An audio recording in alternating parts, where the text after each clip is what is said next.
dans cette vidéo. SpaceX est une entreprise spatiale privée, fondée en 2002, par le milliardaire Elon Musk, qui s'est bâti en quelques années une solide position sur le marché des lancements de satellites commerciaux. Après avoir réussi avec un certain succès plusieurs lancements dans l'espace, quelque chose d'étrange s'est passé début février 2022, quand 40 des 49 satellites qui venaient d'être lancés ont cessé de fonctionner et n'ont pas pu atteindre leur orbite finale. Après avoir désorbité, ils se sont désintégrés en brûlant dans l'atmosphère terrestre.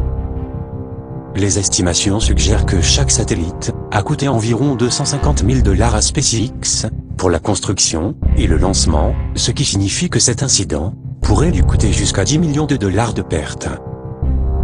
Officiellement, on nous dit que la raison de cet échec serait la conséquence d'une tempête géomagnétique. Mais la vérité serait tout autre. En effet, selon certaines rumeurs, il y aurait actuellement une guerre spatiale secrète, et quelqu'un, pour une obscure raison, aurait volontairement abattu les 40 satellites Starlink. Selon une source de la CIA, ils auraient été détruits par un tir de faisceau à énergie électromagnétique dirigé, appartenant à la cabale, car ils ne veulent pas qu'Elon Musk, qui serait actuellement sous la protection de l'Alliance terrestre, prenne le contrôle de leur emprise sur les communications mondiales.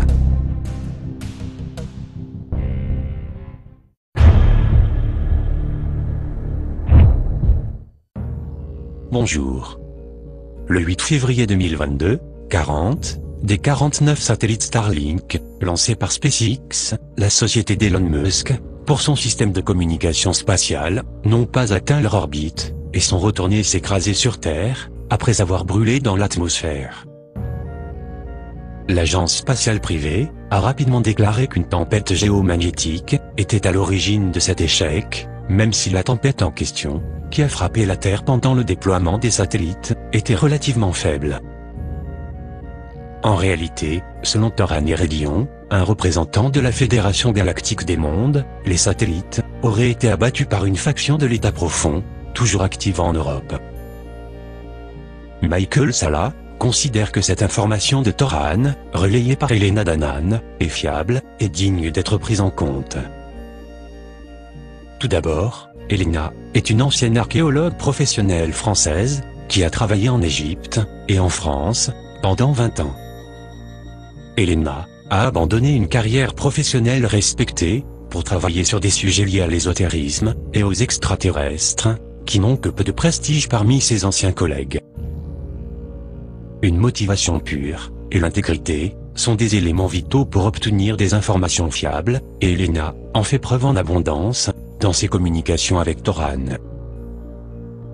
Deuxièmement, de multiples sources se sont manifestées et ont confirmé de manière indépendante des aspects clés des informations transmises par Elena à Michael Salla sur divers sujets qu'elle avait abordés pour la première fois. Certaines de ces sources sont Alex Collier, James O'Gilland et JP, une source anonyme de l'armée américaine, qui ont tous confirmé des aspects importants du témoignage de Toran et d'Elena Danaan concernant une grande flotte de vaisseaux spatiaux, comprenant des extraterrestres hautement évolués, qui auraient récemment pénétré dans notre système solaire. De plus, les informations d'Elena concernant une installation du commandement Ashtar sur Jupiter, utilisée pour la diplomatie galactique, ont été corroborées de manière indépendante par une équipe de vision à distance de l'Institut Farsight. Enfin, Michael Salla a travaillé en étroite collaboration avec Elena pour vérifier et corroborer ces informations en utilisant la littérature scientifique de sources ouvertes. Elena ne se contente pas de publier des histoires non fondées, elle vérifie et confirme toutes les informations qu'elle reçoit et transmet au public. Un excellent exemple est qu'Elena vient de faire part à Michael Salla d'une annonce scientifique du 10 février 2022, confirmant qu'une troisième planète a été découverte autour de Proxima Centauri, une étoile naine rouge. Dans son livre, Le don des étoiles, elle avait affirmé qu'il y avait 3 planètes habitées, en orbite autour de Proxima du Centaure, 4 autour d'Alpha du Centaure, et 6 autour de Beta du Centaure, ce qu'elle avait illustré dans un diagramme, page 340. ce type de corroboration scientifique est une raison importante pour laquelle Michael Salla aime travailler avec Elena Danaan, et pense que ces informations, provenant de ces sources de la Fédération Galactique, sont fiables, et valent la peine d'être considérées, pour avoir une vue d'ensemble de ce qui se passe sur Terre, dans notre système solaire, et au-delà. Le 10 février 2022, Michael Salla a interrogé Elena Danaan, qui affirmait être en contact avec Toran, sur les véritables raisons de l'échec du lancement des satellites Starlink. Plus tard, dans la journée, Elena a transmis la réponse de Toran. Selon lui, les 40 satellites n'ont pas été détruits par une émission solaire géomagnétique, comme le prétend la version officielle, mais bien par une attaque, qui a été lancée depuis le sol, et non depuis l'espace. En effet, certaines des organisations secrètes sur la planète Terre ont un programme militaire et des armes hybrides. Ces armes hybrides sont issues d'une technologie de rétro-ingénierie, fabriquée par la Cabale, et qui comprennent des pièces d'origine non terrestre. Toujours selon Toran, l'attaque ne venait pas des États-Unis, mais du continent européen, car il y existe un puissant culte obscur, qui possède ce type d'équipement avancé. Donc, bien que tous les mauvais extraterrestres auraient quitté la Terre, comme je vous l'ai expliqué dans une vidéo précédente, il existe encore des organisations humaines négatives, qui fonctionnent, en essayant désespérément de garder leur pouvoir, car ils savent que leurs jours sont comptés, et retardent le moment de leur chute. Il convient de souligner, que Ben Davidson, de Space Weather News, a analysé la tempête géomagnétique, qui a touché les satellites de SpaceX. Il a confirmé la faiblesse de cette tempête, par rapport à des phénomènes météorologiques spatiaux graves, qui peuvent être jusqu'à 1000 fois plus puissants. Plus important encore, il a affirmé que des satellites de SpaceX avaient déjà survécu à des conditions géomagnétiques 10 fois plus perturbatrices que celles qui auraient prétendument détruit les satellites. Pour expliquer l'étrange défaillance de ces satellites, Davidson conclut que le véritable coupable de leur disparition serait l'affaiblissement du champ géomagnétique de la Terre, enlevant ainsi à la planète son bouclier protecteur contre les perturbations de la météo spatiale. Mais il est difficile d'imaginer qu'un affaiblissement du champ géomagnétique rende soudainement les satellites de SpaceX vulnérables à une météo spatiale 10 fois plus faible que celle qu'ils subissaient auparavant. Le scénario le plus probable est que la faible météo spatiale sur la trajectoire des satellites a été temporairement augmentée lors d'une attaque déguisée, comme le prétend Toran. Et il est probable que l'endroit en Europe qui aurait été utilisé pour l'attaque contre les satellites de SpaceX se trouve dans le nord de l'Italie.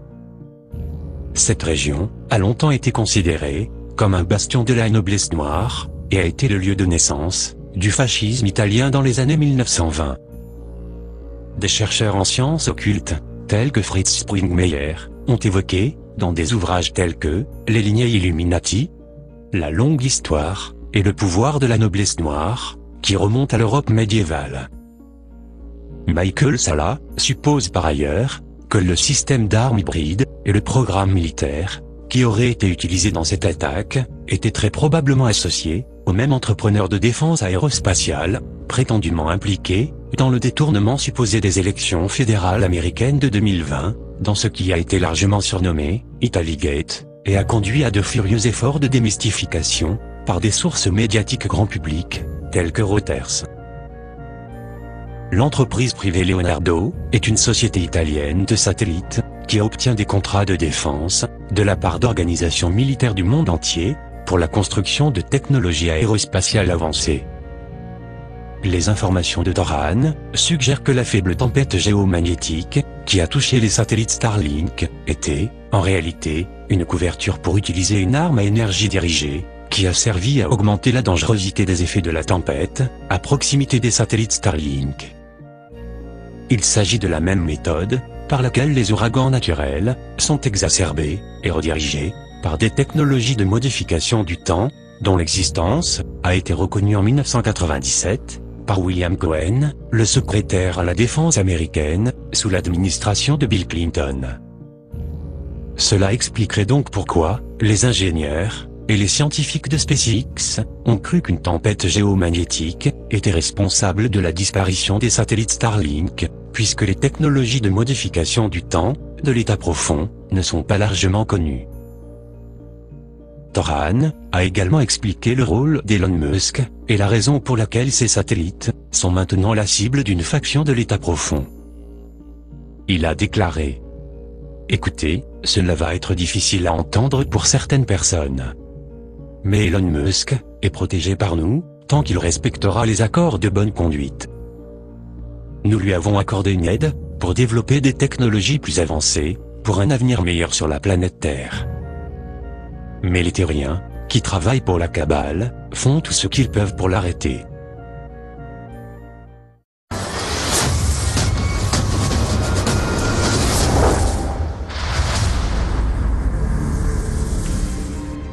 Michael Salla a parlé pour la première fois de l'implication d'Elon Musk dans la Fédération Galactique des Mondes en juillet 2021, lorsqu'on a affirmé qu'il avait assisté aux réunions diplomatiques qui se tenaient dans l'atmosphère de Jupiter, au centre de commandement Ashtar. Les efforts d'entreprise d'Elon Musk ont eu un effet puissant, en faisant progresser l'industrie des voitures électriques, l'industrie des fusées, et maintenant, l'industrie des communications par satellite. Il est tout à fait plausible qu'Elon Musk soit aidé par la Fédération Galactique Extraterrestre pour libérer des technologies plus avancées, dont beaucoup ont été supprimées et cachées au public, alors qu'elles existent depuis au moins une centaine d'années. Actuellement, près de 6000 demandes de brevets ont été supprimées par des ordres de secret, imposés par les communautés du renseignement et de la défense, par l'intermédiaire de l'Office américain des brevets et des marques de commerce. Dans des articles précédents, Michael Salla a évoqué la façon dont une alliance terrestre est aidée pour construire des technologies avancées sur la Lune, en vue d'une éventuelle diffusion publique. Et tout cela soulève une question inquiétante. Starlink va-t-il devenir un outil important pour aider à libérer l'humanité, ou sera-t-il utilisé pour nous contrôler avec des technologies encore plus sophistiquées? Michael Salla évoque un point crucial à garder à l'esprit pour trouver une réponse, et affirme que le système actuel de communication mondiale est contrôlé par des actifs de l'état profond, qui possèdent les médias grand public et les grandes entreprises technologiques de médias sociaux. Ces entreprises ont été utilisées pour contrôler l'information et retarder le grand réveil qui a lieu actuellement sur notre planète. En effet, le projet Starlink d'Elon Musk briserait le monopole de l'état profond sur les communications mondiales, ce qui explique pourquoi ces satellites Starlink sont maintenant pris pour cible. Si des sources indépendantes crédibles, comme Ben Davidson, estiment plausible que les satellites Starlink d'Elon Musk auraient été détruits par une faible tempête géomagnétique, Michael Salla, quant à lui, n'y croit pas. En effet, étant donné que l'état profond a accès à la modification du temps et à d'autres technologies hybrides qui peuvent exacerber les tempêtes atmosphériques et solaires avec une grande précision, il trouve l'explication de Toran beaucoup plus crédible et digne d'être approfondie. Je vous remercie de m'avoir suivi et je vous dis à bientôt pour une prochaine vidéo.